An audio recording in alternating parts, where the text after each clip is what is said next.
Peace, everybody. Welcome back. We're going to talk about the Constitution again, so this will be part 2. And I wanted to start off with when Noble Drew Ali said, talk about proclaiming your nationality because other people place their trust upon issues and names formed by your forefathers. And then we talked about the Treaty of Peace and Friendship. So he says, and any group of people that fail to answer up to the constitutional standards of law by name and principles, because to be a citizen of any government, you must claim your national descent name, because they place their trust upon issues and names formed by their forefathers. And so I kind of wanted to show you this right here. So you got us, right? And then you got the Europeans.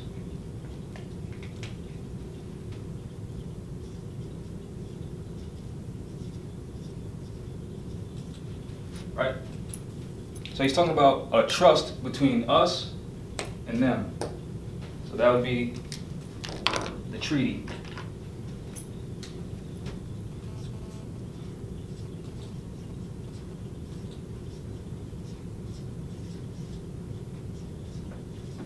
Right? So he's talking about placing trust upon issues and names formed by your forefathers. Now, what your nationality does is it establishes your political status, right? Now in law, there's 3 major principles that are the first or primal issues in law. So the first one is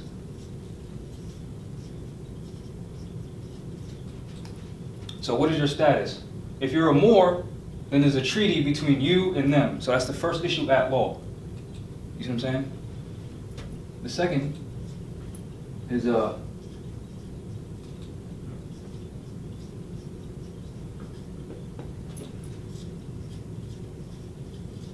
jurisdiction and venue. Now, let me see right here. Most of the time, when they summons our people to court, it's under the 14th Amendment, the U.S. citizen to property, right? But here's what the treaty stipulates. Because we're talking about jurisdiction.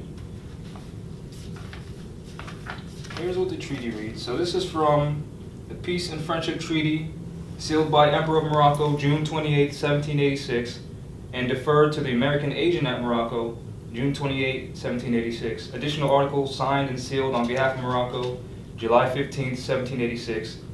Ship signal agreement signed at Morocco, July 6, 1765. Entered into force July 15, 1786, right? And Article 20 says if any citizen of the United States or any person under their protection shall have any disputes with each other, the council shall decide between the parties. And whomever the council shall require any aid or assistance from our government to enforce his decisions, it shall be immediately granted to him.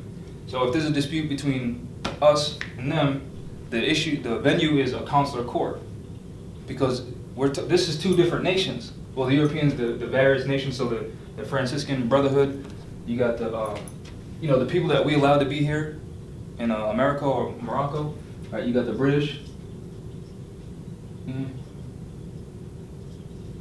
Right? Why am I having a hard time spelling British? What else we got? The French, the Irish, right? The Germans, right? These are the people who we allowed to come here, who organize themselves as the Union States, right? Or the states in the Union, the 13 colonies, right? So these people are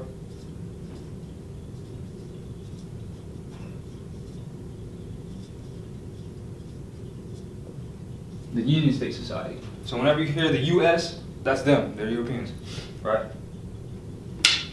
So if any of them have a dispute with you, the jurisdiction or the venue is a consular court, not a district court, not a family court, not a whatever. You see what I'm saying? That's the venue and that's the jurisdiction. So that's one treaty.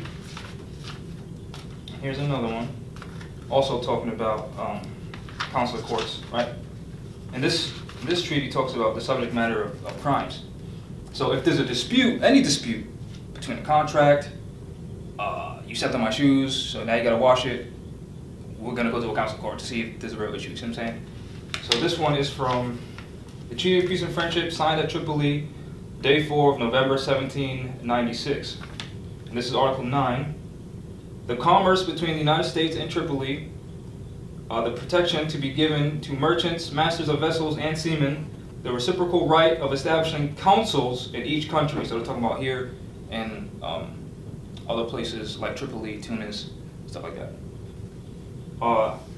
And the privilege, immunities, and jurisdictions to be enjoyed by such consuls are declared to be on the same footing and with those of the most favored nations, respectively. Let me see, I think I may have missed one. Oh, sorry. So let's go back to the other treaty, Article 21. I forgot to read this one. I forgot to highlight it. So if any citizen of the United States should kill or wound a Moor, any citizen of the United States shall kill or wound a Moor, us, or to the contrary, if a Moor, one of us, shall kill or wound a citizen of the United States, one of these Europeans, the law of the country shall take place, and equal justice shall be rendered. The consuls assisting at the trial, and if any delinquent shall make his escape, the consul shall not be answerable for him in any manner whatsoever. So what they're saying is they only have jurisdiction, and it's a consul venue if we kill anyone of them. But they take us, they bring us in their court saying, oh, you did this, you did that, you did this, and this, we didn't kill nobody. So they're already violating the treaty. But they don't do that to Moors. They do that to blacks because their status is dead. You see what I'm saying? But when Noble Drew Ali said, when you do that, they place their trust upon issues formed by your forefathers. Oh, I'm a Moor, so what's up? So if we've committed a crime, they need to go speak to our courts. Our council, yeah. To have justice. Yeah. So here would be an instance, right? Let's say someone over here, some European has an issue with us, right? They would go to their nation, the United States, file a complaint or whatever, right? Due process.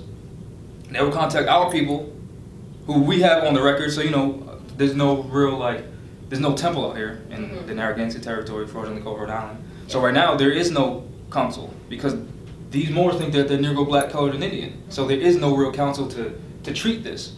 So they establish jurisdiction. But once we get our people competent, then that's how it would go down. The Europeans will file a claim. Both of our interests for them to stop holding us back. Exactly. And let us learn. Exactly.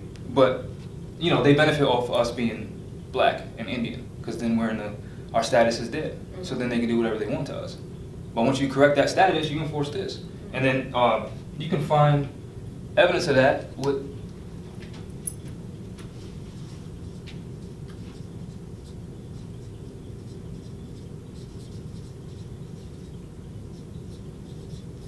Under Few Moors of 1790, a group of Moors petitioned the House of Representatives to put on the record that they weren't black and they were under the Sultan of Morocco's jurisdiction.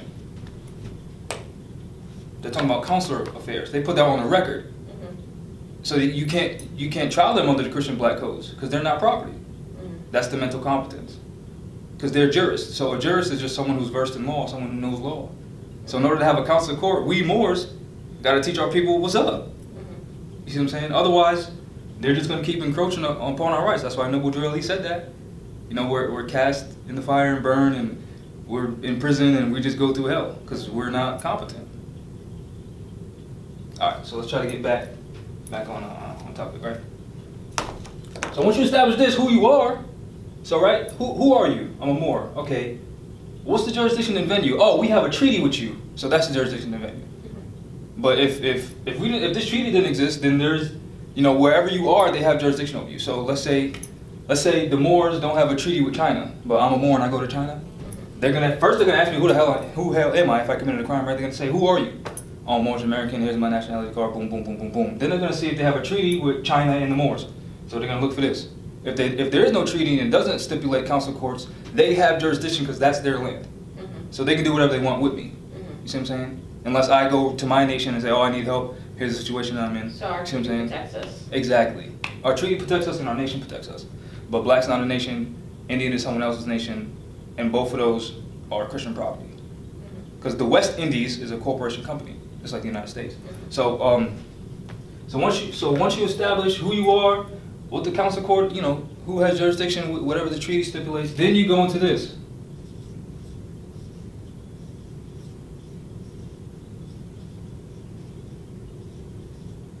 then there's a decision.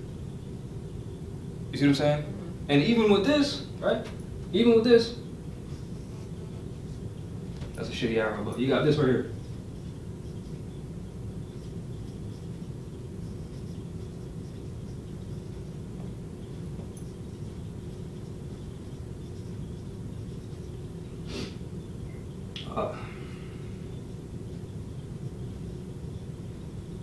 So remember when I said if I was in China, they would have, since that's their land, they have all of this. Personam jurisdiction over my body, right? Subject matter jurisdiction, oh, it's a crime or you broke this contract, whatever. That's classification of law, right? So when the Europeans superimposed themselves on us and they renamed this, right? Hold on.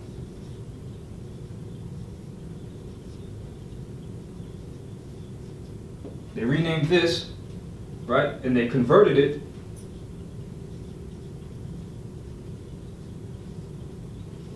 Remember, conversion is the appearance that a transfer took place when it absolutely did not, right? Remember, they converted it to this.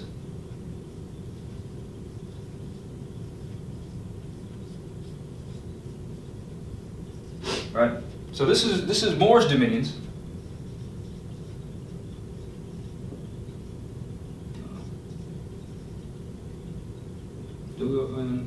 Oops.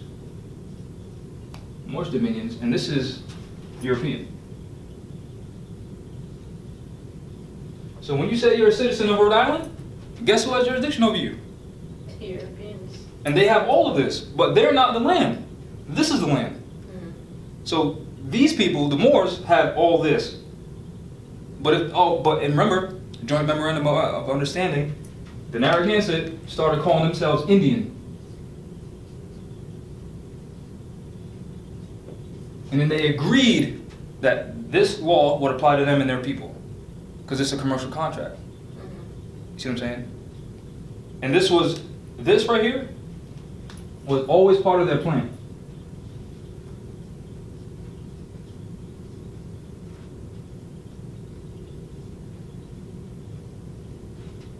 Because, you know, when we say nationalize, what does it mean and how does it work? This is kind of showing you how it works. See what I'm saying? Now, we already know what happened in 1492.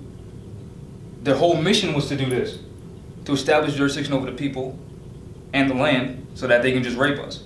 Because when we say we're this,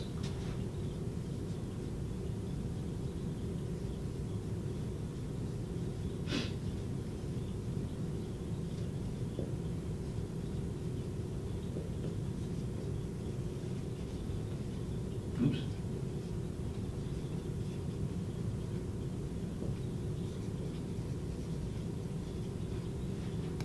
None of this, there is no land called black, colored, Spanish, Latin America, African America, or anything like that. So you automatically forfeit territorial jurisdiction, which means you forfeit this and you forfeit that. Because that land doesn't exist. Is that why they promote, I mean, the more information I get and the more I read, the more videos I watch from not just you, a couple other people, it's hard for me to have a conversation with people because they want to talk about sports teams. Yeah. They want to talk. I'm a Patriots fan because I'm from New England. Yeah, and this ain't England. Yeah, I'm a New Yorker. And it's hard for me to have those conversations with these people. It's like that's all you talk Because about. they don't know there's a difference. Your city, your quote-unquote city. Yeah. And you're supposed to have a lot of pride in that. Yeah, have pride in this. This is what the real name of the land is. Look, remember the video? It's all a trick. Yeah, it is. It's all a trick. It's a trick for this, to establish this over the people. Where are you from? I'm from Rhode Island. Okay, and you can read, there's a book, let me see. We're sitting here identifying what teams we feel loyal to, what cities we feel instead loyal of your bloodline. Now, there's a book, I can't remember the name off the top of my head, but it's like the history of Rhode Island, and it calls Massachusetts a company or a colony, and it calls Rhode Island a company or a colony. They're doing business on our land. That's the Treaty of Peace of Friendship, Amity, and Commerce. They're not the land. But, you know, when Roger Williams established the Providence Colony, he claimed the land, 1636, to establish this over the people. But then you have certain Indians and certain European scholars saying, oh, how great he was. And now we got Roger Williams Park, Roger Williams Housing, Roger Williams Hospital, Roger Williams Elementary, University of Roger Williams. They're glorifying this, stealing all our stuff to keep this game going like they really have jurisdiction over us when they absolutely don't, right? So, right, let's see all of this in action, right? Let's see how all of this works, right? Remember, I know I always bring this up, but the person who I helped with her situation, we clearly established certain fundamental constitutional rules, right? So, remember, if they have an issue with any one of us, based on the treaty, it's a consular court, period. That's what we agreed to. That's what the nations agreed to, right? Also, they would have to be an Article 3 judge.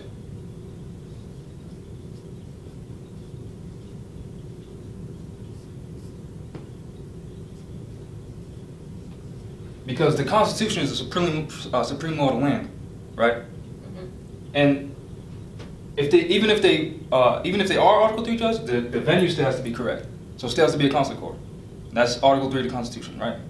So and any other tribunals have to be established by the Congress, right? That's Article 1, Section 8. But we already know Congress don't exist anymore. Because remember, these Europeans, in the Acts of Conversion, right? They overthrew the Republic, which we set up, right? That's between the Moors and the Europeans who wanted to end the thousands of the years of wars between us and them, right? That's the isonomy. Isonomy, which equal rights, equal protection for all in and at law, regardless of race, religion, creed, skin color, hair texture. If you got purple shoes on, pink shoes on, it don't matter, right? And that's the law of the Great Peace.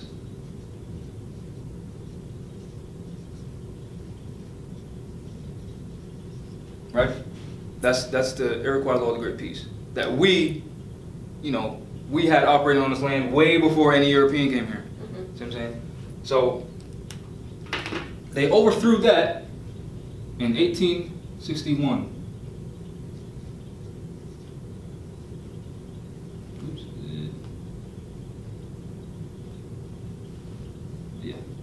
It's called the coup d'etat, which means internal overthrow, and they codify it as this.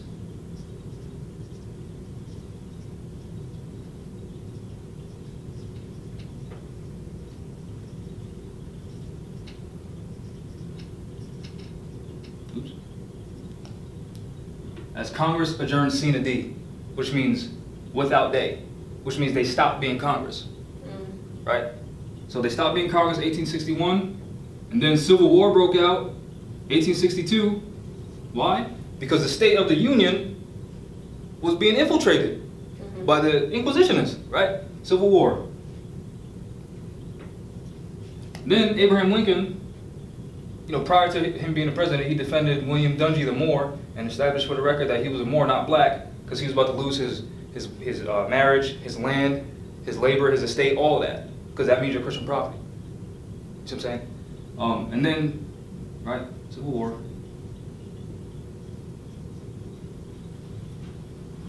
1865, they murdered Lincoln.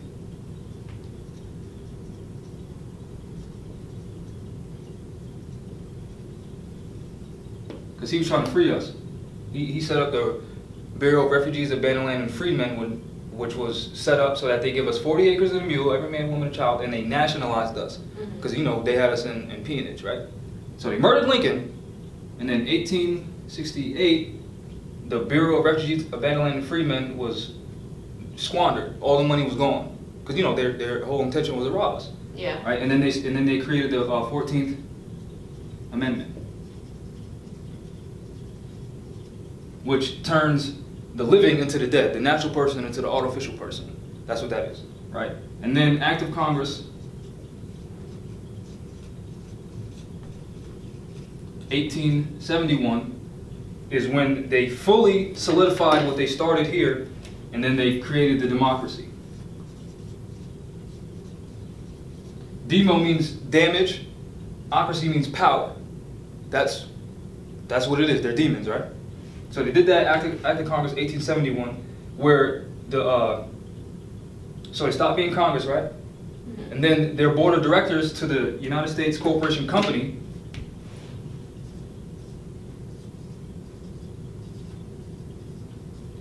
board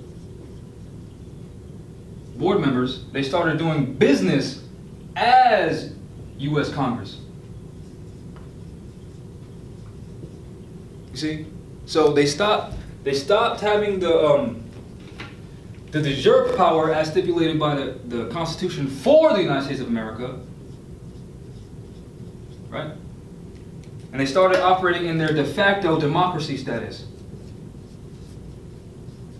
which means they're not recognized by law, but they exist in reality. So they're ruling over us with no consequence because technically... Because they're a fraud. You see what I'm saying? And you can find this, that the United States is a company, you can find that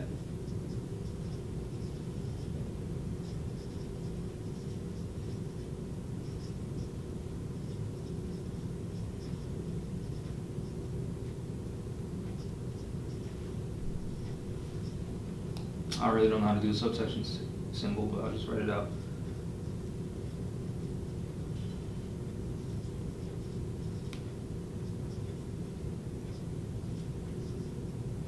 All right.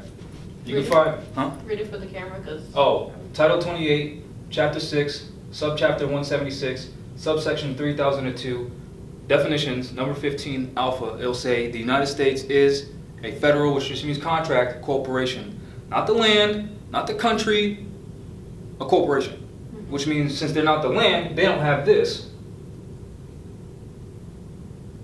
And since they're a company, they only have what we granted to them via the Constitution and the treaty. They only have that capacity because we're the sovereigns of the land. This, not this. You see what I'm saying? So knowing that, right? And then knowing that they're de facto since 1861, right? A few years later,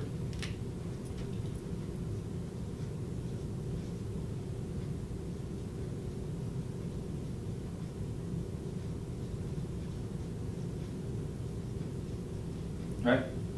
Remember we read in this book, American Constitutional Interpretation, 2nd edition, that it said nowhere in this document talking about the Constitution was Congress ever granted the authority to create anything like the Federal Reserve System, right? Because remember, they're not Congress anymore, right?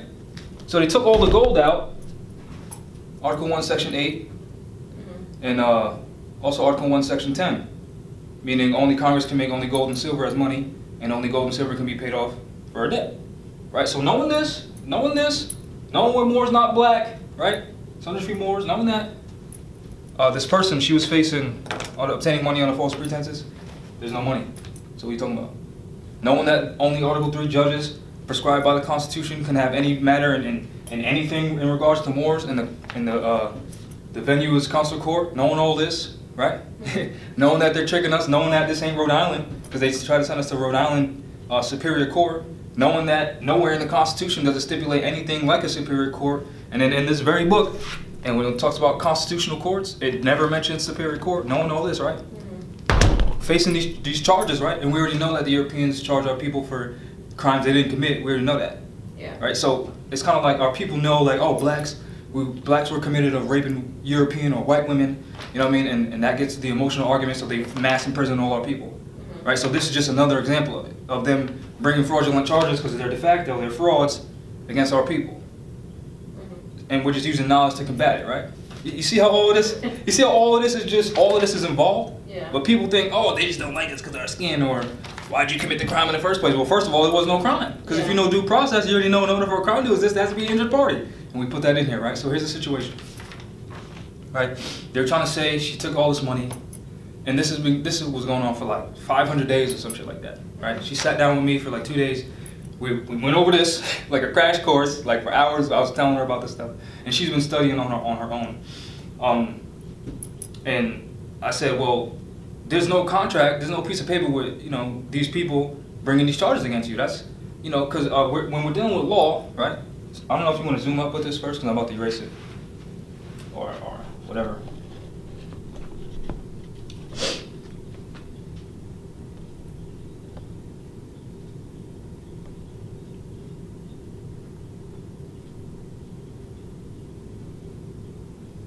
Alright, so remember, when we're dealing with law, we're always dealing with our ancient knowledge and our ancient science, whether you know it or not. Because remember, during the Renaissance, we, the Moors, taught the Europeans everything, right?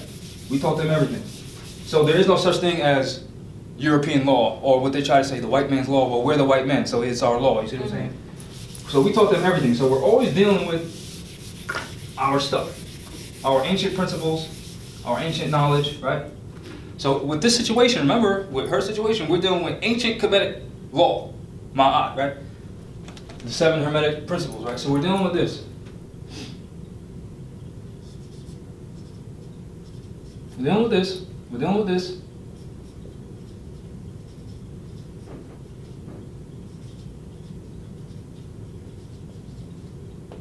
We're dealing with this. I'm not sure how to spell it, but I'm going to attempt to spell it, right?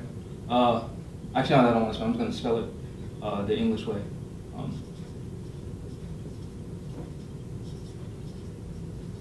Oops. Which I'm going to spell, right?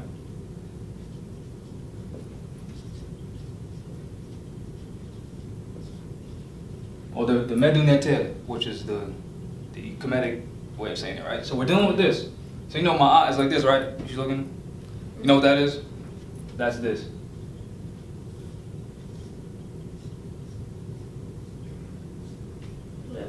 Scales of Libra. Well, see, scales of justice, right? So we're dealing with this situation.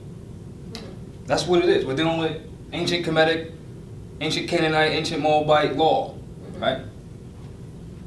Now, this is also constitutional law. All of this is constitutional law, whether you know it or not. You know what's another thing? I see a lot in the comment sections of all these enlightening videos. Oh, you gotta get a law that's relevant, something new, da da da. This is proof that these laws apply. Yep. Watch this.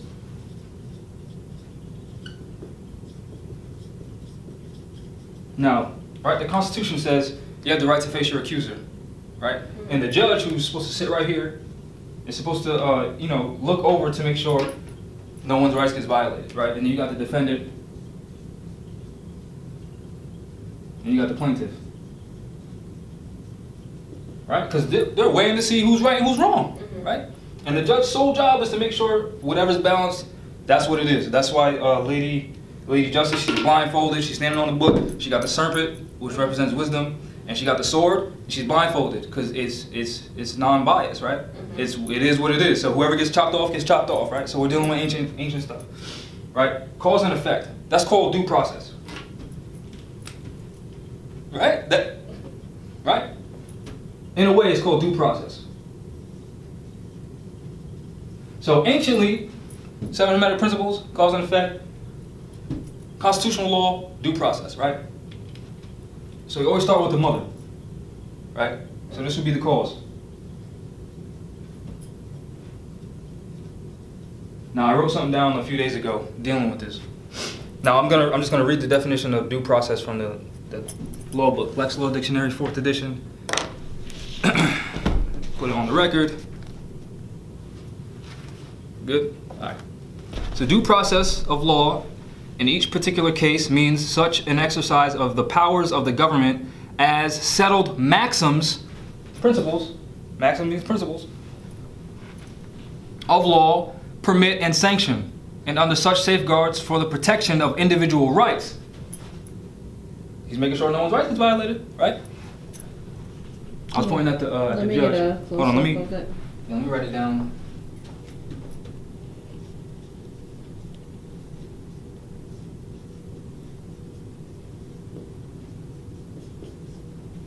Right.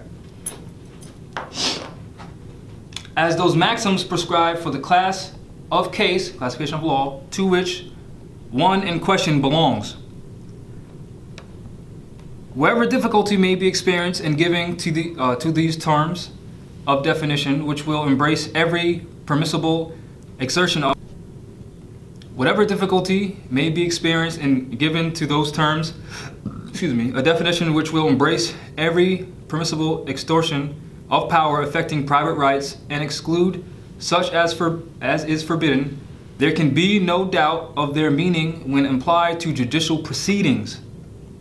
They then mean, of course, of legal proceedings according to those rules and principles which have been established in our system of jurisprudence for the enforcement and protection of private rights. So remember, Obama said the American Constitution is derived from Muslim law. So who do you think the law comes from, right? All right. Remember, due process is those principles. Constitution says you have the right to face your accuser. If you're the defendant, right, and there's no accuser, then the scale's not even. Because you got, hold on, who's the wrong way? You got you sitting in the seat, and then no one's here. Right? So it's in your favor, because no one's bringing charges against you. So if there's no injured party, corpus delicti, remember you have the right to face your accuser. In order for right, stare decisis, let me just read it. Because we already went to stare decisis in the last video, but let's just, And even then, don't you need a contract that an actual... Exactly. That's the affidavit. That's the right. That's due process. That's what we're talking about right now. So you're already on it, right? If this is so this is from Board of Trade versus Olson. If this is a criminal matter, there must exist an injured party of which I would be obligated to make remedy to. If this is a civil matter, there must be an injured party or property even to the preponderance of evidence. If this is an administrative court, traffic court as well, there must be an injured party as defined in established rule of law, Constitution, submitted in Exhibit A, right? And this is, where I wanted to take it, because I did a little example, right? So I said, and the cause, right? 0? The cause, what happened, right? I said, John Smith punches Stephen Johnson in the face on 11/29/2017. So everything's specific. So here's the cause. Here's what happened, right? The effect is the intent to sue, right? That's the due process. So Stephen Johnson, who got punched in the face, puts in writing via a signed affidavit. So it links it to him that he's bringing these charges, right? A detailed account of what happened on 11/29/2017, which means, John Smith just punched him in the face, right? As well as proof that he, in fact, was punched in the face by John Smith. So either he has a black eye, he took pictures, whatever, he presents it as evidence. Stephen Johnson is also required to properly name John Smith as, in his affidavit of claim being made against him, you see what I'm saying? As well as properly identifying himself as the injured party or corpus delicti. So saying, me, Stephen Johnson, I'm the injured party. John Smith is the one who punched me in the face. All written down, so it's like, okay, this is exactly what happened. You have a detailed account of what's going on, right? Because this gets violated on a daily basis with our people and lower class Europeans too, right? And submit the signed affidavit to a competent court with prescribed jurisdiction. So you ain't bringing a criminal offense to no family court. No. That's not the jurisdiction. You ain't bringing a criminal offense to a commercial court who only deals with contract law. You're not doing that. You see what I'm saying? Right? That's due process of law, so that's 0 and 1, right? And then 2, see what I have written down here. Judicial.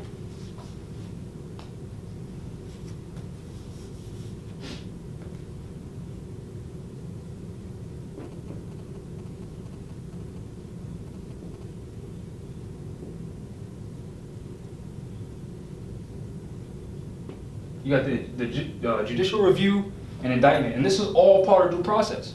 So John Smith punches Steve Johnson in the face. Steve Johnson writes an affidavit. Judicial review, a grand body, right, who are a bunch of jurists who are competent in law, they decide based on the affidavit if it's a crime or not. It has to go through judicial review. Because let's say what's his name? Let's say Stephen Johnson in his affidavit is not detailed enough to properly identify what happened. They would throw it out before it even sees the judge. Because the judge can only deal with constitutional issues. See what I'm saying? You see how that works? Wow. And they're doing that completely backwards. This is what they do. They put a ticket on your car. They summons you to court. They don't even do this. On the ticket it just says if you don't pay this, you're going to court.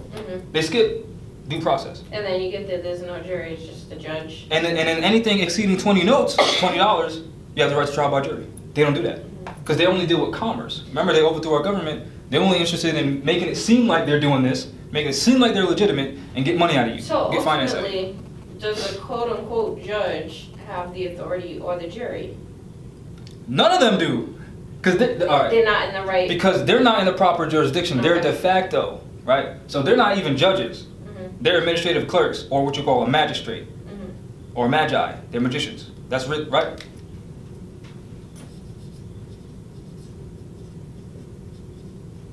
Magistrate. Magi. Right? Magician.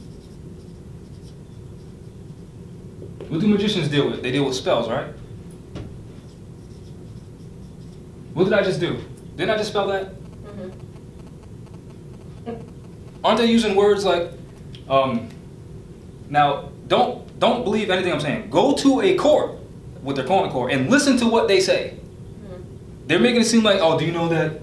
Do you understand all these charges that are being made against you? Courts are open to the public. Yeah, so you can sit down but you can't record anything because they're criminals, right? Because they don't want anything on the record. And then they also say, do you understand that you're waiving your right to trial by jury, and you're also waiving your right to enforce that the state proves without a reasonable doubt that you committed these crimes? And our people are agreeing to this.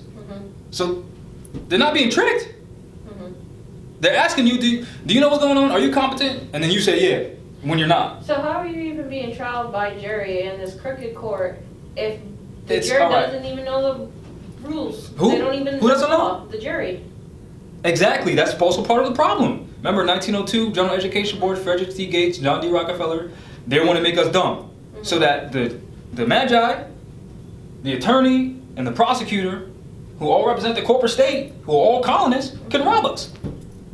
That's why they can do what they do. And then, you know, if you're in a situation, you can challenge the competency of the jurors, of the jury. I didn't know that. I served on jury duty. I didn't know that. They told us what was going to happen. They guided us every step of the way. Conflict of interest. And how they wanted this done. Yeah. And they told us whether or not we were going to be able to stand there and be a part of the jury. Yeah. Because they only want certain people. Yeah, they conduct interviews and they want to see how dumb you are. Yeah, if they don't like your opinion, or they think you're not going to sway in their way or take their direction, then they get rid of you. I don't want to cut you off, but remember, watch the movie Gangs of New York. In the beginning, it said, the appearance of law must be upheld. They're appearing to be legitimate, but they're not. And all you got to do is know the process. Right? This is why, in like Corpus Juris Secundum, it says the courts, you know, they have an interest in regulating the practice of law to keep the honor, right? But what they're doing is not honorable. They only want practice attorneys because they know that they went to their bar situation, conflict of interest, that they own, that they control. So they know that they only know what they're teaching them. So they're just going to go with the process, go with the flow. You see what I'm saying? But if you know this, if you know since our people claim they're ancient Kemetic gods and, you know, we ruled Egypt and we did this and we did that, how come you don't know this? And this is on your land. How come you don't know this? And our people getting raped, screwed, robbed, all through their system. That we create. So we create up the system, right? They converted it, and now they're just controlling it, and we think it's theirs, but we established it. That don't make sense, right? So knowing this, how do we bring this, and what I had on the board already, into fruition? How do we bring this into a remedy right now, right? Remember, there's no money. They're not real judges. The only court is counsel court, due process. So that means either you hurt someone, or there's a contract that you broke for for anything else to happen, right? Because if there's no contract, there's no person, then who's bringing crime against you? Yeah. Right? All right. Let's go back to this, right? So if we establish our nationality, we have to recognize ourselves first. F the Europeans and what they think. Let's deal with our people. This is what you need to know.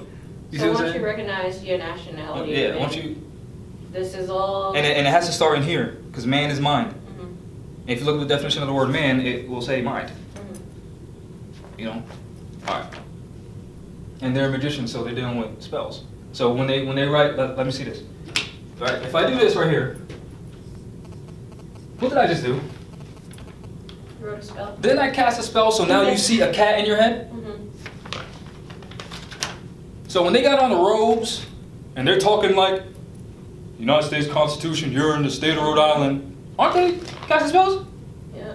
And the first thing they do when the magistrate comes in, all rise. Yeah, because they want your honor. Honorable judge. Yeah, they ain't honorable, right? So let's go back into my friend's situation with the stealing money that don't exist, right? And we're heirs. We know we're home. We know this land is Narragansett territory, the Aboriginal Moors, not Rhode Island, right? We know that, right? Yep. We know Treaty of Peace and Friendship is enforced, supreme law of the land, per the Constitution, Article 6, right? We know that. We know there's no money. We know they're European, not Americans.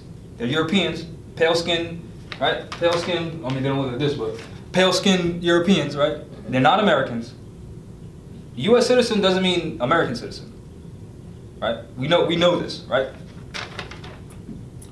Affidavit of fact, quo warranto, right? Which means under what warrant, under what jurisdiction, what authority? What authority do you have to even talk to me like this, right?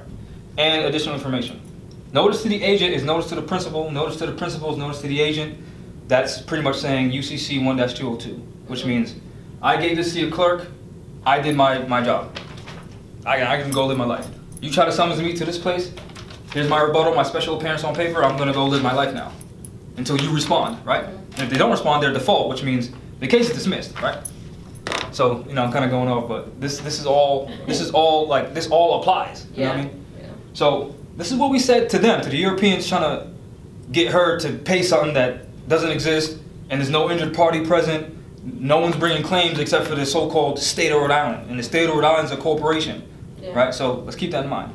In attempts to ensure that I'm dealing with a legally and lawfully competent court with prescribed jurisdiction per Article 3 of the Constitution for the United States of America, I rightfully demand to see the judge's oath or affirmation to support and defend the Constitution in regards to this matter. We still rolling? Yeah. All right. Right? It has already been declared in the Clearfield Trust Company versus the United States, so we're entering res judicata, in 1942, that governments descend to the level of a mere private corporation when dealing with suits in regards to private commercial paper / Federal Reserve notes and securities, which are checks. So they're acting like they're government. So since they're acting, we're going to say, okay, here's the law. Since you're claiming to be government, you already know you can't deal with this. That's why we're asking for the judge's oath, because they know this. Yeah. And if he's saying he's a judge, then that means you can be held with treason, conspiracy, because you know you have no say in this issue. You see what I'm saying? So that's what we're saying in that line. But it's not written like that. That's why Noble Drew Ali said that those who doubt whether my principles and laws are correct, go to those who know law and speak to them in an intelligent tone. That's the intelligent tone, right? To ensure that to ensure that this is not a commercial court, it must be clearly established for the record that the judge appointed to this case is an Article 3 judge. If in fact they are an Article 3 judge, being so, they have a constitutional obligation to ensure that my constitutionally secured right to due process is not violated, and know that they lawfully and legally do not have jurisdiction in this matter. Therefore, it must be thrown out, and any attempts to adjudicate on this matter is unlawful and unconstitutional. Therefore, it is an act of treason against not only me, but the Constitution and the American people. That's simple, simply laid out, right? As mentioned in the Owens versus City and Stone versus Powell cases, state courts, like federal courts, have a constitutional obligation and are to protect the people from encroachment of their secured pre-existing liberties. State courts and federal courts' sole job is to make sure that this person and this person doesn't get violated. Both people. But normally this person works for the same entity this person works for, conflict of interest. Then they get an attorney to put on our people because we're considered wards of the state because we're mentally incompetent. And they all work for the same entity, conflict of interest. Did you notice that when you go to court now, the plaintiff is closer to the judge's desk? Yeah. Now? I mean, they all work for the corporate state of Rhode Island. They all work for the same person. They're inquisitionists, right? So boom. Considering it has not been proven that I have obtained any money, as the only lawful money is gold, coin, or its silver equivalent, I cannot be charged with obtaining money on false pretenses because that's what they were charging her with. As gold has not been in circulation since the Federal Reserve Act of 1933, I thought I wrote it down. Governments only have a say in regards to the strict and technical definition of the word money, gold or silver. That's Article 1, Section 8, and Article 1, Section 10 of the Constitution, which is the supreme law of the land, which all judges take an oath to. If I'm being charged with obtaining Federal Reserve notes / private commercial paper, then this must be a commercial court, which they absolutely are, to which jurisdiction can only be established if there is a contract on the record that I have, right, abridged or am supposed to have violated, to which the corpus delicti must be present to ensure that he / she is in fact the person who is making claims against me, to which his / her sworn affidavit of those claims must be signed by them and entered into the record. Right? Is that complicated? Is that confusing? So they have to prove they're representing. So they have to prove that they're the ones bringing charges against you, and then they have to prove that you are the one who did the crime. Mm-hmm. If they can't identify you, then no one's bringing charges against you. Mm-hmm. That means it rules in your favor. That means you get to go home. Mm-hmm. No injured party, no crime exists. No contract, no crime exists. No inequity happened. Mm-hmm. Nothing. If no one's bringing charges against you, then no one's bringing charges against you. Mm-hmm. And the way to figure that out is to see you sign affidavit. Remember all this, due process, cause and effect, 7 Hermetic principles, the laws of Ma'at, math. So they can't even begin a trial until they present the proper. Until you go through due process of law. Mm-hmm. Remember, Constitution, you have the right to face your accuser, mm-hmm. and you have the right to be informed of the nature of the crimes of the accusations made against you. So if you don't see none of that, how can you defend yourself? Mm-hmm. You punching at the state of Rhode Island that don't exist. Mm-hmm. You swinging at nothing. They got you fighting a ghost. And then our people don't establish we don't challenge no jurisdiction. We don't challenge him. We don't challenge them. We don't challenge the whole venue. We just go into straight subject matter like, oh, I don't want to pay this. Mm-hmm. So it's assumed. Because you make an oral contract because you think that they're judges and stuff like that. Mm-hmm. Right? So let me just continue with this. Considering there is not a human being present to ensure and attest to the claims being made against me, bearing witness to the said signed affidavit of claim being made against me, then in honor and alignment with the 5th and 6th Amendment, right? Which state, and I point out both because they're the same thing, right? Our ancient stuff is encoded in this, right? Mm-hmm. I have the constitutionally secured right to face my accuser and ensure that I have the right to due process of law. Then I demand that the alleged charges of obtaining money under false pretenses be dropped, dismissed, or otherwise acquitted, considering there is no grounds for the charge to be held against me, as the injured party and contract have not been properly identified. It rules in your favor. So, say the cops show up. Yep. Or you get pulled over, or they show up at your house or something, and they say, "Oh, we're getting." Well, choose one, because I can't answer both. Okay. Which situation is it? Say a cop comes to your house. Yeah, we're getting complaints of noise. From who? So you have the right to know and speak to your accuser, exactly. And they should be the ones mediating. Exactly. Because otherwise, there's no complaint. But the police are all de facto. Remember we talked about it in the last video, not the last one, but maybe it was the last one. But we talked about how all of them are de facto. Are you talking about from the Pope of Rome's letter or before? No, remember we was talking about Connecticut State Police. All right, so here's all the police. And you can just Google, can you go on your computer real quick? Yeah. Just Google Connecticut State Police on Wikipedia and it says it, right? All police are this.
Right? Now, go down, just Control F, type Control F. You on the Wikipedia thing? Oh, no. Oh, well, go to Google, Google Connecticut Police. Click on the Wikipedia thing. Control F. Control F, de facto. And it's going to bring you down to the line where the word de facto is, and it's going to say that they're de facto, right? It's going to read that they're de facto. You found it? No.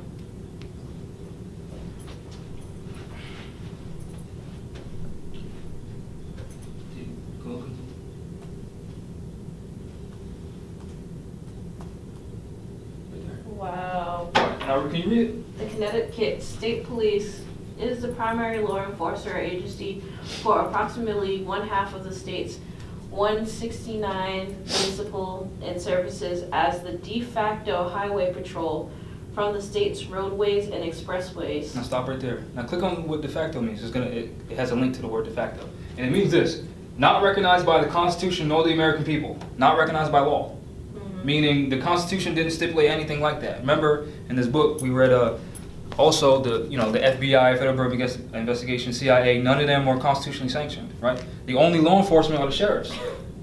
It says de facto Latin, in fact, describe practices that exist in reality, even if not legally recognized by official laws. Now stop right there. They exist in reality. That's the colonial occupation of our land. But they're not constitutional. They're not law enforcement. They're highwaymen. They're robbers. Their sole job is to suppress our people, beating them up, ticketing them, taking their stuff, having their tow company boys in the pot, like, okay, you keep his stuff as surety, or her stuff as surety, right? And then you charge them this amount of money, and then the state gets a cut, the police get a cut, insurance company gets a cut, tow company gets a cut. That's their monopoly over us. You see what I'm saying? That we keep calling racism when it's bureaucratic peonage, institutionalized slavery, and it all started with when King Ferdinand and Queen Isabella merged their kingdoms in Al-Andalus, which we now call Spain, to institute the Inquisition against the Moors. Then, 1492, Columbus came here, seen what was up, into Terra Divina, that's Narragansett to Rhode Island, established jurisdiction so they can rob us. And it's not complicated.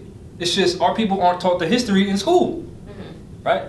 So, back to point. What was your situation that you wanted me to elaborate on? Oh, the hypothetical situation of a police officer coming to make a complaint for a neighbor. Yep. That your music is too loud. Again, you still got to deal with due process, because due process is the supreme law of the land, right? So you say, okay, who's making these complaints? Who? And they'll try to make it seem like you're being. Yeah, just like when you go to confrontation. Yeah, just like, exactly, because that's their job, to agitate people. Just like when you go, like every time I went into their so-called courts, they've always called more. They always called more enforcers in there to try to intimidate me.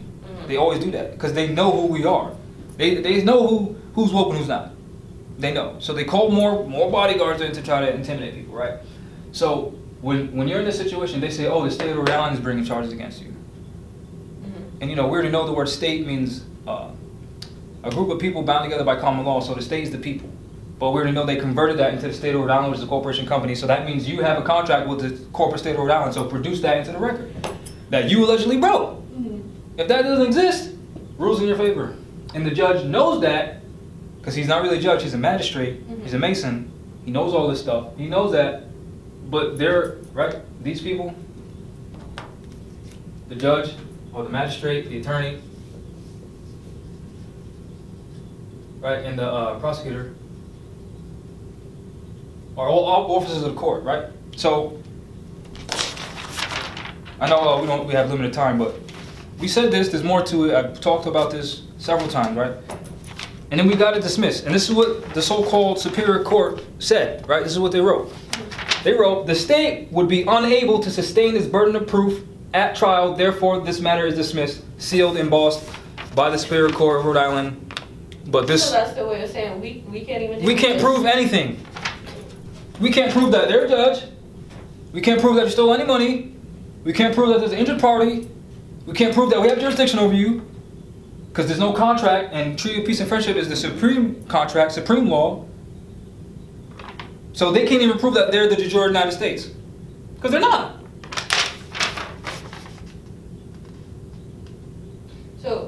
So can they do this to you if you have a state license and identification? Yeah, and you're working because a with state that? license isn't identification. It's proof that you have a contract with the DMV. Okay. It's not identification. And that's also what they use, that, the birth certificate, marriage certificate, they use that to establish jurisdiction over you. Because you're saying, oh, here's proof that you're a Rhode Island citizen. But it's all fake. You see what I'm saying? The appearance of law, color of law. So would you have to? You'd have to give get your... those, return those? Yeah, you can rescind the contract, yeah. Because remember, you have the right to travel on the road. You don't need any permission. Remember, a license is permission. You don't need that. Yeah. And then when you have the commercial plate on, that's kind of like saying, okay, you're operating in commerce, so now they do have jurisdiction over you. Yeah. Yeah. But if they violate you, then you could take them to international court. To abide by. Yeah, exactly. Same thing with the when the Narragansetts started calling themselves Indians, and they agreed that the state of Rhode Island, corporate state of Rhode Island's law is going to apply on them and their people. That's a commercial contract. So if you say you're a Narragansett Indian, that means you're going to be subject. If you say you're more Narragansett, more Pequot, more anything more, you know you're home. This is your land, territory. You already know what's up. Which means you got to remember jurisdiction. Juris means right. Diction is words, which means you have the right to speak to me on my own land. When the treaty exists, when the Constitution exists. You see what I'm saying? But the issue is they overthrew that. And they got the masses thinking they're United States citizens. And that's and the problem. let me go into this real quick. Exactly. Just like when Nas said, the problem is we started thinking like the colonists and Noble Drew Ali started dropping that consciousness, right? We started thinking we're Negro, black, colored, this is European stuff. That's the problem, right? Let me just go into this real quick. So for the record, right? The U.S. citizens residing in one of the states of the Union are classified as property and franchisees of the federal government as an individual entity. Wheeling Steel Corp. versus Fox. So your property. If you say you're a U.S. citizen of Rhode Island, Connecticut, New York, I'm from this, I'm a proud Rhode Islander, I'm a proud Bostonian. You're saying your property, so they can do whatever they want to you. They don't have to go through due process. It's just, since the masses are dumb, they make it seem like they're legitimate and they get to rob us. Well, that's why they promote on the news too. You know, us New Englanders, us Bostonians stick together in this time of crisis. Remember, first was the Word, and the Word was God, and the Word was with God, and all things are manifest through Him. So they Word God means huta. Everything vibrates. When you speak, you vibrate. You're casting spells against yourself. Whether you know it or not. Ignorance of the law, nature's law, common law, divine law, no excuse. Because we are the law, we are the light. We keep saying we're God and we're this and I'm a man. I'm an independent woman, I'm an independent man. You don't know this? And this is your stuff? Your ancestors created this? You don't know that? But you know God and no one else does? Like, this is why people get robbed. Yeah. And then in the Bible it says, my people perish for the day for the lack of knowledge. They don't know this. And then Noble Drew Ali said, I desire for my people to come back to the constitutional form of the government and back into the light. Light is knowledge. So our rights don't get molested. You see what I'm saying? But there's still opportunity for these Europeans to do whatever they want because they're still de facto, they're still occupying our land and they still benefit off robbing us. And our people are still asleep. Look how many people are in here. Yeah. That's a problem. You see what I'm saying? And the invitation is extended if anybody wants to meet with us. But you know, it is what it is. You know, that's why Noble Drew Ali said, I came for the children and the yet unborn, because our people are drowning in the cares of the world. They care about what their Jordans look like and how much gold they have in their mouth when they're they're getting raped every day, paying these so-called taxes that they don't have to pay. And we already proved that in the last video. But then they want to talk about how woke they are. How you woke? You don't know who you are. How you woke? You don't know that this is your law. You keep calling someone else's stuff. Yeah. You see what I'm saying? And then our people know we're being miseducated by these Europeans, but we keep saying, we're just compressing it now. So basically, what I was saying is, I have a couple friends that want to know what I'm studying all the time, what I'm listening to all the time. Yeah. And you send me a lot of videos as well, or give me material that I should be reading, and it's long. It's really long, and for me now that I have some basic things under my belt, it's no problem for me to listen to a 3-hour video. Yeah. That's time well spent to me. I'll listen to that, going back and forth, errands and work and stuff like that. But for somebody doesn't know anything, is very unaware, it's hard for them to spend an hour listening to a video, because there's no like beginner video out there. I mean, because even All Tosh stuff is so good. He gets right to the point. Yeah. It's an hour long. Yeah, but I mean... And it's necessary, because he's giving so much information. Let me stop you right there. If these people are complaining about the length, don't they watch Empire? Yeah, don't they absolutely. Don't they watch Real Hip Hop Wives or whatever? Don't they watch movies? I mean, I watch movies too. Don't we watch movies? Prioritize your time. Don't watch The Office today. Don't binge watch Netflix. Watch a video. Yeah. Yeah. And the only way I can introduce people to it is like, you can do two things at once. I can listen to a video and iron a shirt. Yeah, and clean and cook. You don't gotta listen to music. Listen and drive. Listen to a lecture, And there is no real like short. You're not gonna get it quick. Yeah, our people want instant. Yeah. Nothing like even when I do this, it takes time to go to your ear, for you to register it, to even know what I just did. Yeah. Nothing is ever instant. You put a seed in the ground, you gotta wait. I learned that from farming. Farming is one of the main things that brought me patience. I had to wait. I was like, damn, I really can't wait to eat these strawberries. You know what I mean? Yeah. But then I lived my life. I came back to my garden. I'm like, okay, they're doing good, right? Great. And I learned this in the military. Inspect what you expect. So I expected things to grow, right? So I just look. Oh, you need water? Psh, water. Go live my life. But and there's more to it. Like before I planted the seed, you got to start at zero. Got to start at mother. I learned the composition of the soil is important. In farming, people always want to remove their rocks from the soil. The rocks are the minerals. Your body needs minerals. Why are you depleting yourself, right? And then in nature, you'll see the leaves on the ground. That protects the ground from exposure to the sun, which maintains water. Ants and stuff like that can live under that. So you're making a better organic material to hold water in the soil, so you have to water less, so the plant thrives better. So you're doing all this work in the beginning, studying in the beginning, right? You're planting the seeds, and then you're gonna manifest later. People don't want to work and make the soil better. They just want the plant. People don't want to study. They just want the knowledge. Nothing works like that. Yeah, but even I try to explain to people, just because I have a little bit of knowledge or know something does not mean I'm ready to act on it. Yeah, exactly. Because I don't understand all these concepts. I haven't put in the work myself. Sucks. Yeah, and that's all this sucks. Ugh.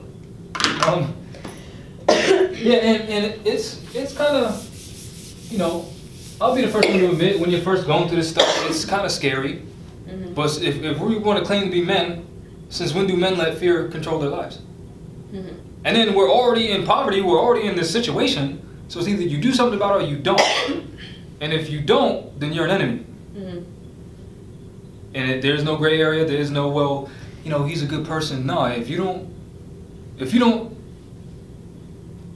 try to correct yourself, then you're stop an complaining enemy about to your own family members. That's why your Noble Ali said, babies. if they talk shit about this movement and the prophet, they're against you, they're against your family, they're against their own family, and they're against everyone. Because remember, Europeans helped set this up too. Yeah. Because they wanted the wars to end for their families too. And this is where you get the whole sovereign citizen thing. But they're not sovereign because this ain't their land, this ain't New England, and this ain't India. You see what I'm saying? And then a lot of them try to claim to be Cherokee on their grandmother's side. How all of y'all Cherokee on your grandmother's side? Because they know the matriarch principle. They know the bloodline is passed down to the mother, so they always say their grandmother, and they always say Cherokee. But they don't even know it's Anyanwea.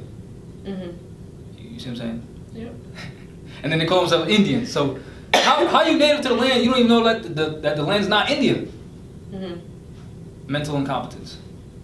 Yeah. But to those who don't know, they're like, oh, okay. And then you got these so-called Europeans, pale skin, and these powwows claiming to be Indian, and no one says nothing about it. No. But these so-called Indians want to talk shit about the Moors who's bringing the truth. That means they have some type of agenda going on. Yeah. See what I'm saying? Well, anyway, there is no There is no like start at 0, go to 20. You know what I mean? Like this. All right. To even find this map of Narragansett took hours to do in one book. Reading. Oh shit! Look at this map. Let me scan it and show the people. Right. I was having a conversation with a so-called Indian who was really Moor, and he was talking about how the Moors came here in the 1500s when there's evidence from the University of Rhode Island that we were here way before 1500s, way before Columbus, right? So these so-called Indians saying the Moors came here and they were wearing their fezzes, they started raping people and shit. Well, here's some Indians with some fezzes on. How'd that happen? And then the Olmecs heads, they got fezzes on. Well, you want to deny your culture because some European told you to, and you got a Masonic secret and contract with him about raping your own people, and selling your own people into peonage and having, having their rights get violated for some little, I don't even know what. You know what I mean? When the real issue is let's control our land again. You know what I mean? Why we gotta go to the middleman when this is our stuff? Yeah. Like I don't get that. Here's another clip or a picture of a so-called Indian wearing a fez. It's like, that's why I love that Noble Drew Ali did that Caviar Emptor talking about how, you can't get around those who have the light. Like all your arguments are just, oh what? We wore the fez and it's bad? How come your people got fezzes on? You see, like that argument only, like when they said that to me, because they thought I was a dummy. When they said that to me, I was like, okay. What did he say after that? I didn't say anything. I figured out what their position was. Okay, you are content with robbing your people. I'm not gonna mess with you. It sucks, cause there's some warriors up there, It's funny too. I met somebody that was an active member in the tribe. Yep. And I was like, oh, I want to know about this. This is before I was waking up. Yeah, my grandmother said I'm Cherokee. And he was like, well, you got to prove your nationality. And I said, well, how do you do that? It was basically prove my nationality up against these Europeans that are calling themselves Indians. It's like, well, obviously, we don't have the same bloodline. And it's clear. And also, what I noticed when I was first learning this stuff, I was like, I know I'm fucking native. And I started looking up these Indians and stuff like that. And then it said like they had to recognize you. I'm like, that's weird. I recognize myself. I know I'm native. Like, what you mean? I got to do something to prove to you? Like that shit never made sense to me. So I kept digging. And then your brother showed me the lecture by Brother Kaba, who Booker T. He did a lecture on the Moors. It was like 4 hours or something like that. I was like, whoa, we did all of that, right? Eyes wide open. I was like, whoa. Yeah. Right? And then I seen the lecture with him, Taj, at Sarnetta's house, I think. And Taj was talking about connotative linguistics, denotative linguistics. I'm like, I never heard nobody talk about stuff like that. Yes. And that's how I was like, okay, I need to see what he's talking about. I started buying books. I had no library. Taj was like, oh yeah, Africans, we always had libraries, like you'd have a kitchen in your house. I'm like, that fucking makes sense. It does. Right? And then he started talking about this shit, the treaties. I'm like, what the fuck is that? Didn't know what none of that was. Excuse my language, I know we're rolling, but I'm just being me right now, right? I'm like, what the fuck is this? I need these books, I need this, like, where's the temple at here? Like, what the fuck is going on? I'm like, in my head, panicking, right? And that was the first thing I asked you, too. Where's the temple, right? When you started giving me more and more information, where's our temple? Yeah. Right? Yeah. It's we're living it, like, you know what I mean? But anyway, yeah, so, and then I had a meeting with these Indians. They invited me to, like, they had a meeting in, like, what was it, Central Falls, I think. One of the state offices, they had an office and stuff like that. They had all the Europeans on the wall. I'm like, if this is your land, why you got Europeans up here? Yeah. Right, and then they try to, like, the tribe isn't the nation. My tribe, my family, tribe means family. And your family, even though we're connected by blood, your family, my family, we're not the nation. You know what I mean? Multiple tribes make up the nation. You see what I'm saying? So a tribe can't enter into a treaty. Just like the state can't enter into a treaty, because my tribe doesn't speak for your tribe. Our collective representatives speak for the collective body. But they keep getting us in this tribal game where, well, my tribe is the best tribe. Yeah, yeah. You know what I mean? When we're all one bloodline, like, what are you talking about? Yeah. But they got, you know, since our people don't have an identity, we want to cling on to something just to have something because we don't have nothing. Yeah. You see what I'm saying? But we're the richest people on earth. Yeah.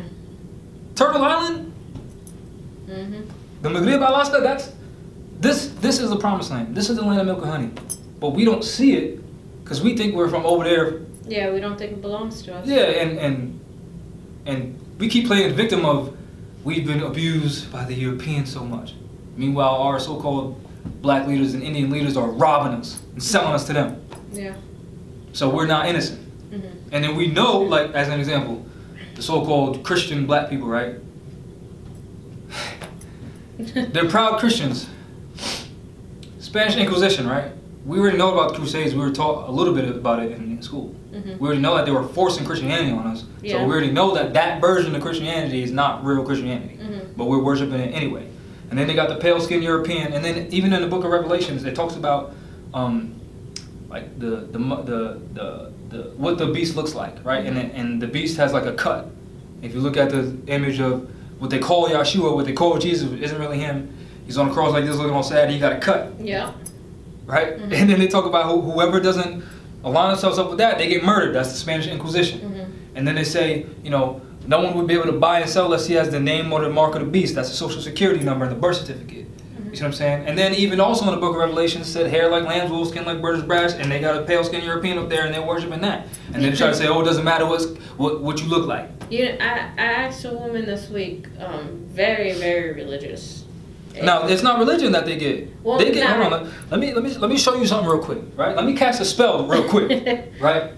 Because people think this shit's a game.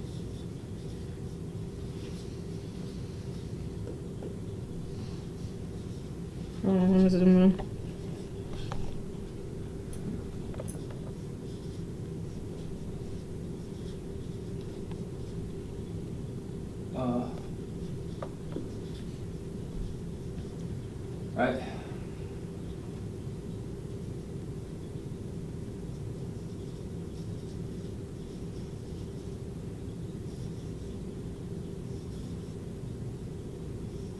Oh shit, what am I doing? I'm like not here right now.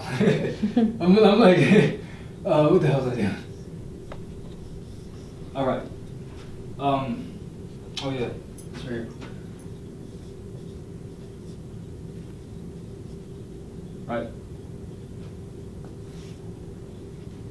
Are we still rolling? Yeah. All right, cool. Look up the etymology, right?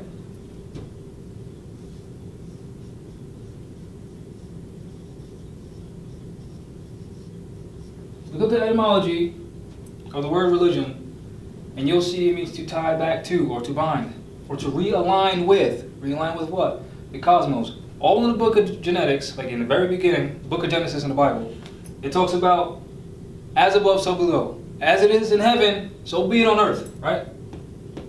You're realigning yourself back to the cosmos, back to the universe. That's what real religion is. That's why it also says in the Bible, observe all things which I command of you, and lo, I am with you always. Meaning, look around and you'll see the truth. So in the Bible it says, woman comes from man's rib. But nature says, man comes from woman. So which one is the truth? Right? And then also, you know, man, know thyself. You look at the stars, where the stars were the day you were born, right? Where the stars were the day you were born, as above, so below, you embody that energy. That's real religion. The dogma is, this ain't funny. The dogma is,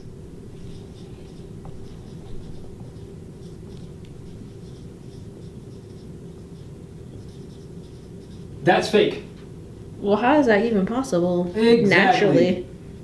Nature, religion is a study of nature, right? Science, right? And now let me talk about this first, because the word man, it means woman first, because woman is the first, and it doesn't mean masculine, right? So let me just kind of, huh? Both male and female. I know we have male. Females. I know, but the way the masses think, they think masculine. When I have masculine and feminine. Yeah. Right? So that's how we're talking right now, so for the record, right? Yeah. So fake is woman comes from rib of man. That doesn't make sense. Right? The truth is. You trying to tell me I'm a baby back rib? And then the alleged conscious people try to do this. Which, this isn't wrong, but those alleged conscious people talk about they're black, so they're clearly not conscious. And then also in the Bible, it says, I'm paraphrasing, but man was planted eastward in the Garden of Eden, right? And then, right, crescent in the star, right? That's supposed to be the moon. Right, and then the star. Moon is feminine energy. That star is right here, Venus, also feminine energy, right? Right? This is Easter. Or the star's day, right? The star is now in the east, right? Man was planted in the Garden of Eden eastward, right? And where's man formed? In the womb. All of us come from the womb of woman. So again, observe nature. Observe all things which I command of thee, and lo, I am with you always. The truth is with you always. And you can separate the wheat from the chaff, the religion from the dogma. So this has been presented to the people as religion, the dogma, presented as religion, but it's not. So when people say fuck religion, they're not really saying this, because this is the truth, they're saying this. But connotatively, they're saying this. They're saying fuck this, dogma. Excuse my language again, but they're saying screw dogma.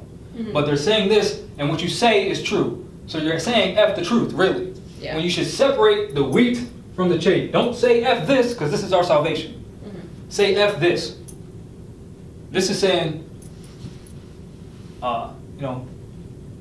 woman came from man. And then you challenge the priest or whoever, and then they say, you say, well, that doesn't make sense because we all come from woman. And they say, oh, well, that's too deep for you to understand. You don't understand the word of God. Yeah. Because they're trying to rob you. Yeah. We're gonna meet here every Sunday, so I can translate this for you. Yeah. So I can tell you what this means. Because they're the middleman. Yeah. Again, they got the suits on, they doing whatever. And that's exactly what happens. I went to a Bible study and I was like, oh well, from my reading, this is how I understand this. Yeah. Oh no. And you would be considered a heretic. And a heretic is a free thinker. And Islam promotes that. Islam, the science, not the dogma of Islam. We was talking about that in the car about how all these Muslims, which were really Muslims, muscle men, muscle, bones, tissue, electrical systems, all that. That's what we are, right? That's what it really means. They talk about, polygamy. The man has the right to have multiple women. Like that's that lower self, that lower nature. The things that the Masons do. And they wear that garb, right? Which is fine. We also talked about, that's fine. Yeah, I know. But what I'm saying is, I'm not saying polygamy is bad. I'm saying there's a difference between the science and then the dogma, and because they use the science. Remember the principles of religion is going to use to make people docile. Remember that's the Secret Treaty of Verona. So they use the principle of religion and they just flip it because knowledge is neutral. Yeah. You know what I mean? You got the positive and the negative is neutral, but it all depends on the way you use it. They try to say, the woman doesn't have the right to complain, blah blah. Like it's stupid, right? They're picking what they want. They're cherry picking. And it's wrong. But I forgot what my main point was. I had a point. I can't remember now. Religion versus dogma. Yeah, no, but it had to do with us being Muslim and stuff like that. Because I can't remember. My emotions are getting in the way. I can't think clear. That's so crazy. Something about being your better self, right? Islam promotes that. If you read the history of like us in Europe, the Moors in Europe and the Renaissance, stuff like that, and us just dominating it, period, before the Renaissance. When we were teaching European stuff, we didn't say you can't be Christians, because Christianity is our religion. It just represents the Krishna activation of the pineal gland. It's just they converted into something else 325 AD, right? So when we were there, we didn't say, oh, you can't be Christian no more. It's just, here's the rules of Islam, because Christianity is Islam, right? They don't want you to know that. It's the science of Islam, which means peace, right? And Didn't Jesus, Yeshua greet people, Assalamu alaikum. May peace be unto you, right? But they won't say that. No, they don't. All right. So it promotes, read books. Here's the principles of how you be a better you. Read books. Here's how you separate the wheat from the chaff and go live your life. I mean, in a peaceful way. And also, so Islam, right?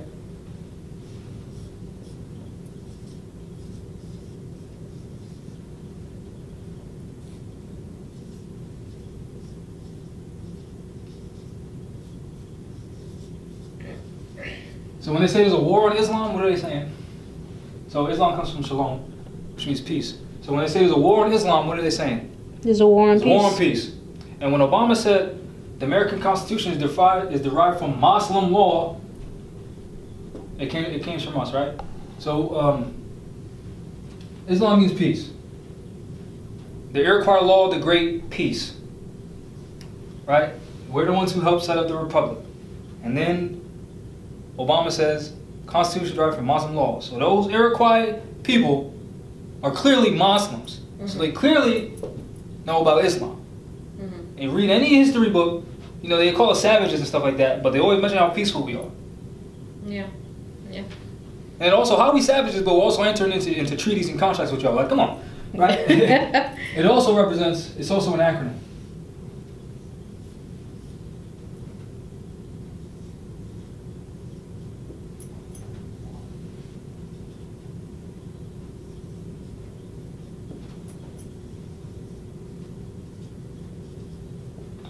This is why you hear people like a sheriff, which is derived, which is a sheik or shakum, right?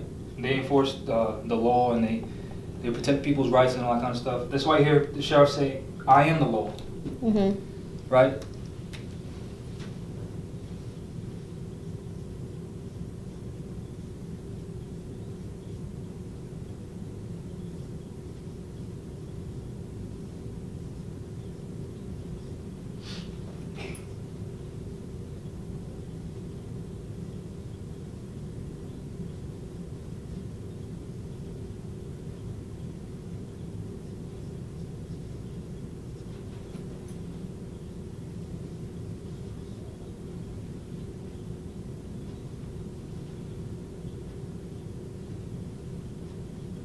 Right? Let us make man in our image. Right? Let us make man in our image. Those are two parents talking. Right? Because we're the word clothed in flesh. So we're the law. We are all law. We are Allah. So when man honors man, he honors Allah. Allah is in the heart. That's the closest place you find Allah.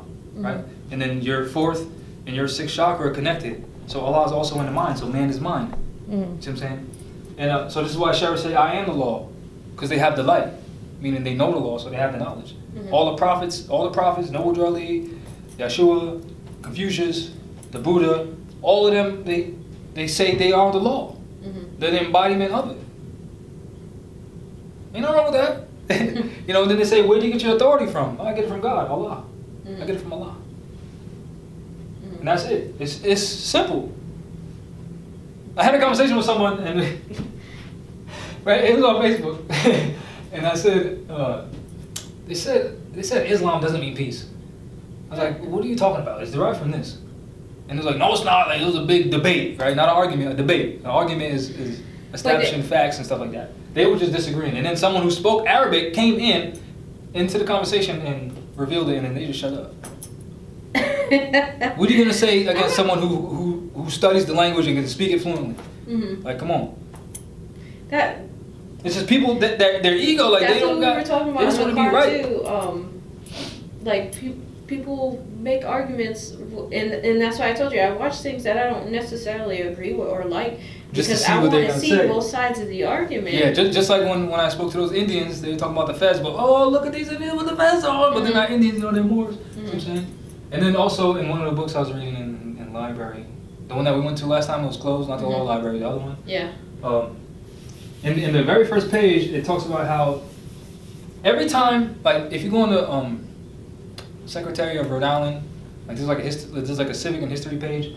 It talks about how we were mistakenly called Indians, and then they always do this because they're covering their ass. They always put Indian in quotation marks because they know we're not Indians. But the other people, the people who don't know how to read and don't know grammatication and linguistics, they don't know that this is an implication, right? Mm-hmm. They don't know that.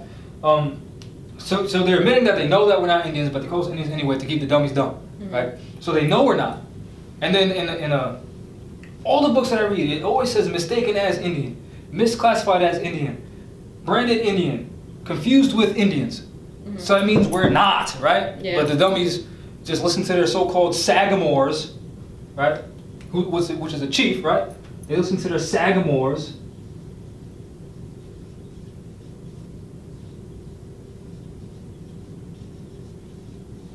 And they'll say, oh, no, we're Indian. But they have the truth, mm-hmm. right? So anyway. It's right in the name. Anyway, in the book, let's see. In this book right here, An Album of Rhode Island History. No, not that book. Damn, can't remember off the top of my head. I'll get it one day. It refers to the so-called Indians as Asiatics. Right? Asiatics. Noble Drew Ali said, "Come all ye Asiatics of North America and hear the truth and the divine truth about your nationality and birthright, because you are not Negroes, black, colored, nor Ethiopians." That's what he said, right? He said, we're not this. He said, we're not this.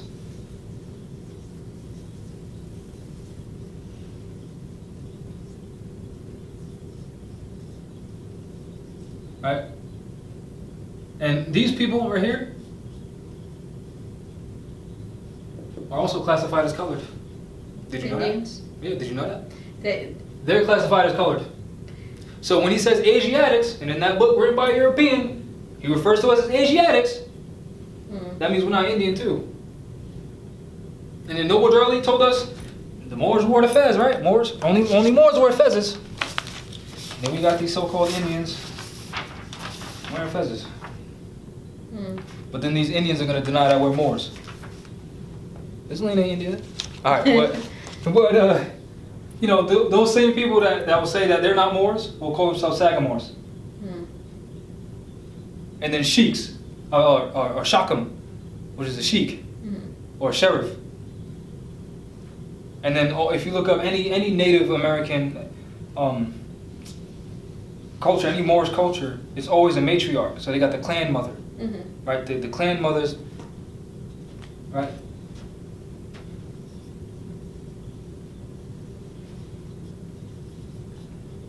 Or the elves. They would be like,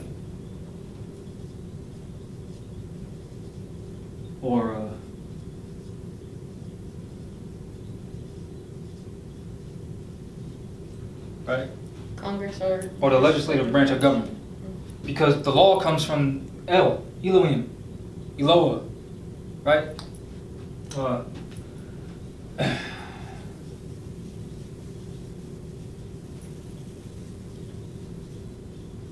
They call that God.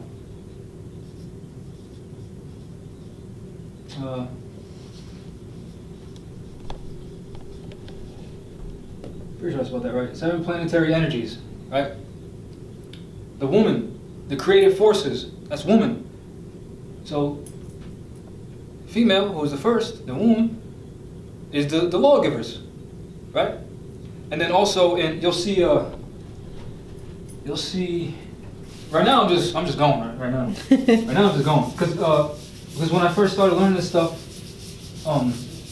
because you know we gotta target all of our people to get the truth, and there's not a lot of stuff that target Indians, right? Because you know it's all the same culture. The Europeans just split it up. Very separated. Yeah, so I wanna show that like you ain't fucking Indian either. Just like we telling these blacks they ain't black, you ain't Indian. So come along, join us. You know, come declare your nationality, right? You got this right here. Because I'm just going, right?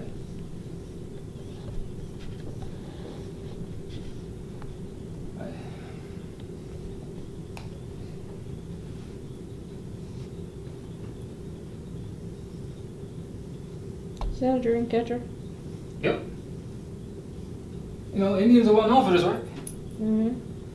Right? And then normally they'll have a bead right here. Right? They'll have a bead right there. Now this, right? I'm talking about this, the Elohim. El is a Moorish title, right? I'm talking about this. Right?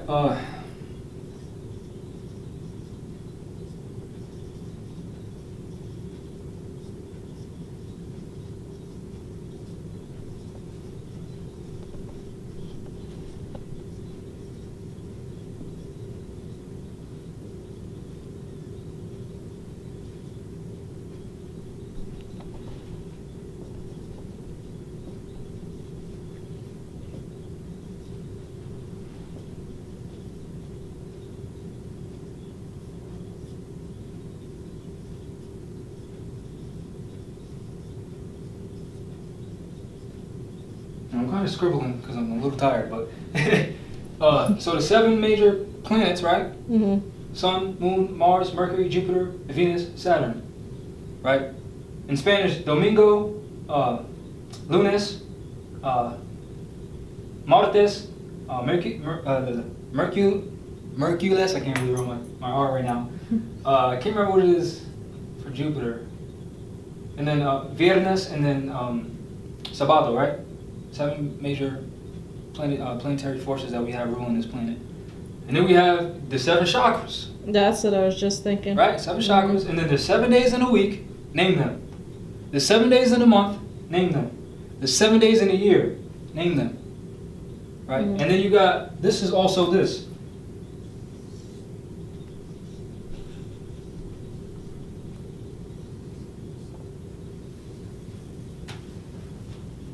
Right? And this. Right? And this right here is this. Right? Cut this in half. Wow. You got the crescent and then the star of Venus. Wow. And these Indians talk about we ain't Moors. But you got our culture right here with the 7 feathers. Circle 7. That Nubu Drali brought us. Which also represents the 2, 4, 6, 7. And this helps stipulate the 5 senses. Right? And then those 5 senses together help stipulate 2 more. Right? So you got the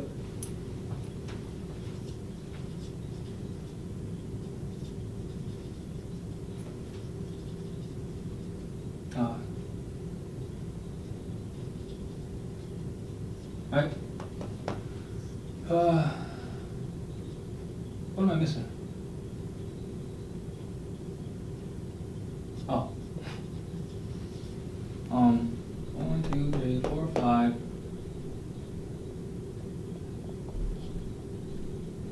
Jeez, what am I missing? Help me out right here. I'm drawing a blank. Wait. Yeah, the 5 senses. What am I talking about? Sorry, the 5 senses. So you know your whole being, you stipulate these 5 senses, right? These 5 senses together. I was thinking of these 2, right? But they make this.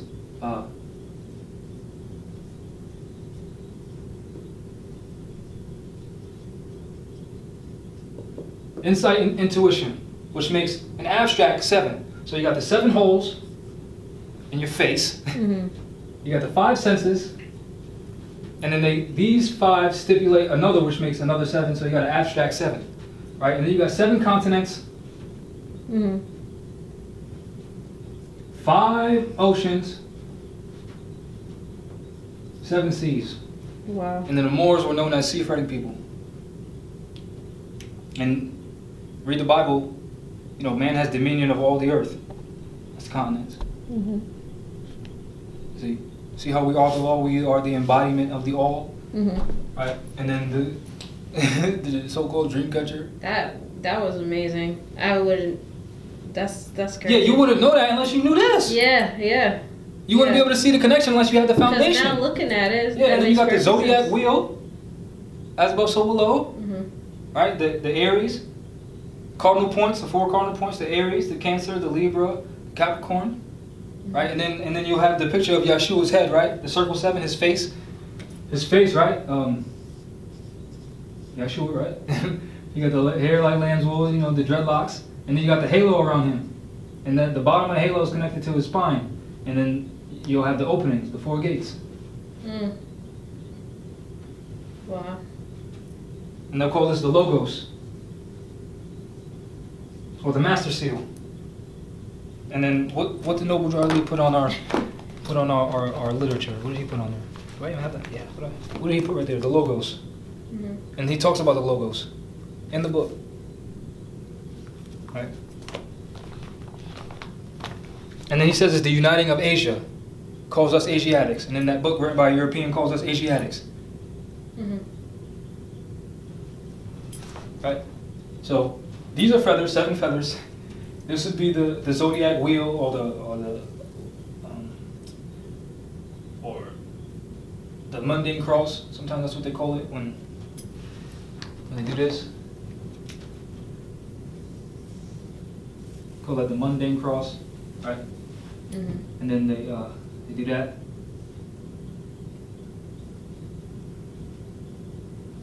Oh yeah, I've seen this before. Right, you seen that? Yeah. And then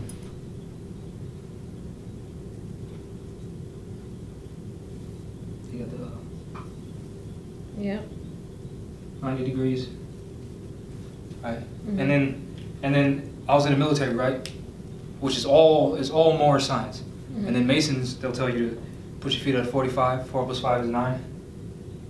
9 plus 0 is 9. Mm-hmm. Right. In the military, you stand at 45 straight. Mm-hmm. Right. And if you look up the Marine Corps dress blues, it pretty much looks like this. If you know what to look for, it looks like this. And it will have the belt, the white belt separating the lower self, right? Mm-hmm. And then when they say forward, march, you start with the left.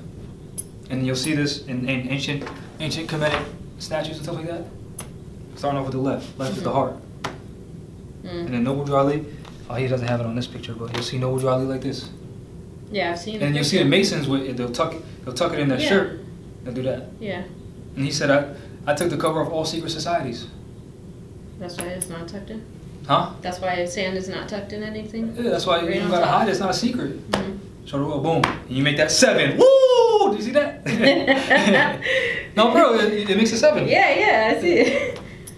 It's crazy. Yeah. And they try to say Noble Drew Ali isn't a prophet, and more signs and we ain't Moors, and Indians are like, man. Okay. You might be able to fool the dummies, but that's the problem. We got to turn our people into non-dummies, so that they stop financing these thieves and just literally help themselves. That's a funny drawing. When we start helping each other out instead of funding our own, enslavement. Our people really reject this knowledge because they don't want to do nothing. Yeah, really they don't even want to simply read. It's because they're taught Jesus died for them and they don't got to do nothing. Uh-huh. They really think that. They really think, we can save the God for us. If that was true, we wouldn't have to make up for our actions. Mm-hmm. Like we wouldn't have to. Like I don't know what people are missing. Like if I can get it, I feel like anyone can get it. You know what I mean? Like I was in the military, right? So I've been through major brainwashing. If I can get it, anyone can get it. Yeah. I got military tattoos, right? People. I mean, it's pretty sad that people have. I got the Marine Corps. Yeah. Tattoo right there, and then they sing from the halls of Montezuma to the shores of Tripoli, Montezuma, Mexico, right? Because I put it in my book. Montezuma. And they try to, How can people contact you to get the book? Oh, well, they can just, hold on. They can email riseandamore@gmail.com, and we can converse like that, because I don't have the website set up. But here's what Montezuma looked like. Brown skin. And they talk about the shores of Tripoli. Wasn't the Treaty of Peace and Friendship signed at Tripoli? Didn't we just talk about that? And then George Washington's letter sold to Moroccan dominions. Mm-hmm. And then Noble Drew Ali says Moroccan dominions is from Egypt, West, North, South, Central America. And the Marines from all Montezuma shows to Tripoli. And then on their belt, on the loops on their belt, on their trousers, 7 belt loops. Right? Well, you wouldn't know that unless you were in the Marines. No. You see what I'm saying? It's crazy. And then even on the sword, The Marine Corps sword, Star of David right on it. The Hex Alpha. This star is on the Marine Corps sword. On the Marine Corps sword. That. Exactly 10 inches.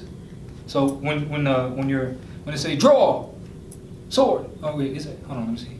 Yeah, so they say draw. You reach for it, pull it out, 10 inches. So the Star of David is showing sword. Wow. Yep. Wow. Well, you wouldn't know that if. No, and then if you ever question somebody, let's put a lightning bolt on it. No, put the star on it. But why? Yeah. Everything they do is Masonic, because it's all Moorish, it's all Muslim. We taught them everything. They just call it Masonry, because it's mother and son. Right. But so we can just add this little clip as like the additional, or we can just make this a separate video, whatever, and just keep this in it too. So yeah, that was class. Do you want to sign out because the battery's about to die? Yeah, that's cool. What do you think? What do I think? Yeah, about the class. It's pretty good. What can I do better? God damn it, this shit sucks. More people. Huh? More people. What do you mean? No pun intended. What do you mean? We need more people. Oh, no, I said how can I be better? Oh, how could you be better? Just you being you. Thank you. I appreciate that. All right. I used to wipe this.